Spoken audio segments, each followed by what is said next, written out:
নমস্কার, কেমন আছেন সবাই? আমি দিয়া, আমার ছোট্ট চ্যানেলে সবাইকে স্বাগত জানাই। চলো আজকে তোমাদেরকে দেখাই এখানে পরেশনাথের মন্দিরটা কেমন। আশা করি কলকাতায় সবাই নাম শুনেছে পরেশনাথের মন্দির। তাহলে চলো আজকে তোমাদেরকে দেখাই পরেশনাথের মন্দিরটা ঠিক দেখতে কীরকম।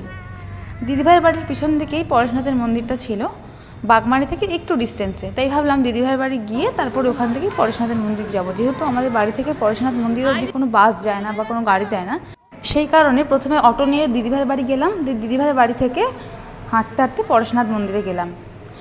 পরেশনাথের মন্দিরে আমার যাওয়া প্রায় 12 বছর হয়ে গেল। 12 বছর আগে পরেশনাথ মন্দিরে আমি গেছিলাম, আবার এতদিন পরে যাচ্ছি। এটা হচ্ছে মেন মন্দিরটা, ঢোকার গেটটা এরকম, আর ঢুকেই পাশে একটা পুকুর। কিন্তু পুকুরটায় ভাগ্যক্রমে মাছগুলো খুবই কম ছিল, যেহেতু খুব গরম পড়ে গেছে তাই মাছগুলো জলেই মরে গেছে। আর পরেশনাথের মন্দিরে একটা এমন নিয়ম আছে, সেটা হচ্ছে মন্দিরের ভেতরে মানে যেখানে ভগবান থাকে সেখানে কোনো ছবি তোলা অ্যালাউ নেই। তাই আমরা বাইরেটুকু যতটা পেরেছি তোমাদের সাথে শেয়ার করে নিচ্ছি। এই হচ্ছে সেই মন্দির। আমরা মন্দিরের ভেতরে প্রবেশ করেছিলাম, কিন্তু ওখানে যেহেতু কোনো ফটো তোলা অ্যালাউ ছিল না তাই তোমাদেরকে দেখাতে পারলাম না। আর এর পাশে পাশে আরও 3-4টে মন্দির আছে যেখানে ফটো তোলা অ্যালাউ আছে, সেটাও তোমাদেরকে দেখাবো। আর এই মন্দিরে ঢোকার টাইম তো সারাদিন ঠিক আছে, কিন্তু বেরোনোর টাইম কিন্তু 7টার মধ্যে কিন্তু মন্দির খালি হয়ে যায়। আর দেখো পুকুরের মাছগুলো কি বিশাল বিশাল আকৃতির মাছ। কিছু মাছ মারা গেছে, আর ওই মাছগুলো তাও, এগুলো আবার মাগুর মাছ, বড় মাগুর। তারপর ওই মন্দির থেকে বেরিয়ে আরেকটা পাশে মন্দির ছিল, সেই মন্দিরটাই গেলাম।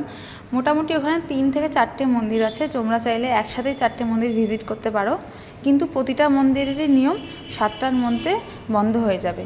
তাই আমরা খুব লেট করে গেছিলাম, তাই আমরা মোটামুটি 3টে মন্দির ভিজিট করতে পেরেছি, তার বেশি পারিনি। প্রত্যেকটাই পরেশনাথের মন্দির, তোমরা চাইলে গিয়ে একবার দেখে আসতে পারো। খুব সুন্দর, খুব রিল্যাক্সের জায়গা। এখানে এসে আমার মেয়ে তো বিশাল খুশি পেয়েছে, খুব আনন্দ পেয়েছে, খুব দৌড়াদৌড়ি করেছে দিদি ভাইয়ের সাথে। আর এখানে আমি ভুলবশত ভিডিও করে ফেলেছি, তাই জন্য আমাকে বারণ করা হচ্ছিল যে ভিডিওগ্রাফি না করতে। শুধু আমি না, অনেকেই ভিডিওগ্রাফি করছে, কারণ এরকম মন্দির দেখলে সবারই ইচ্ছা করবে যে ফটো তুলি। তারপরে সেই মন্দির থেকে বেরিয়ে আবার একটা পাশে মন্দির ছিল, সেই মন্দিরটাতে ভিজিট করলাম। আমাদের কপালটা এতটাই ভালো ছিল যে আমরা যখন মন্দিরটা ভিজিট করেছি তার ঠিক 5 মিনিট পরেই ছিল সন্ধে আরতি, তাই আমরা সন্ধে আরতিটাও দেখতে পেয়েছি।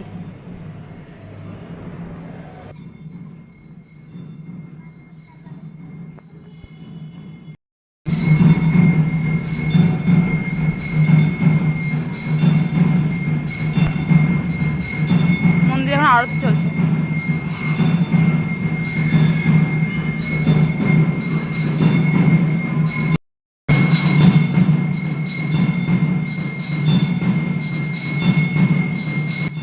আর আমার মেয়েকে তো সবাই চেনই, যে কোনো গান হোক, যে কোনো আওয়াজ হোক, ওকে ডান্স করতেই হবে। আর এখানে আরেকজন সঙ্গী পেয়ে গেছে, তাই জন্য এখানেও কীর্তনের আওয়াজে, এখানে সন্ধ্যা আরতি যখন হচ্ছিলো তখন পাশে কীর্তন হচ্ছিলো, সেই আওয়াজেও আমার মেয়ে নাচতে শুরু করে দিয়েছে এখানে এসে।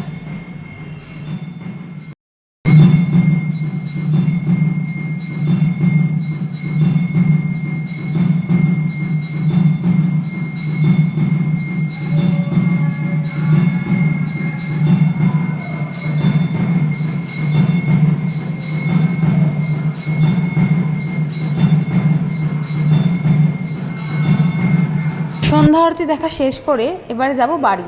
তাই জন্য রাস্তায় যেহেতু বেরিয়েছি, ফুচকা তো আমাদের খেতেই হবে, তাই আমরা খেয়ে নিয়েছিলাম ফুচকা। আমি, বান্টি আর দিদিভাই, আর রানী নিয়ে নিয়েছিল একটা আইসক্রিম। সেখান থেকে আমার মেয়েও একটু ভাগ বসিয়ে নিয়েছিল, যেহেতু আইসক্রিমটা ওরও খুব পছন্দের। তাহলে আজকের মতন এখানেই টাটা, দেখা হচ্ছে আরও একটা মিনি ব্লগে। পাশে থেকো সবাই, এটা নতুন চ্যানেল আমার। সবাই ভালো থাকবে, সুস্থ থাকবে। আজকের মতন টাটা, বাই বাই।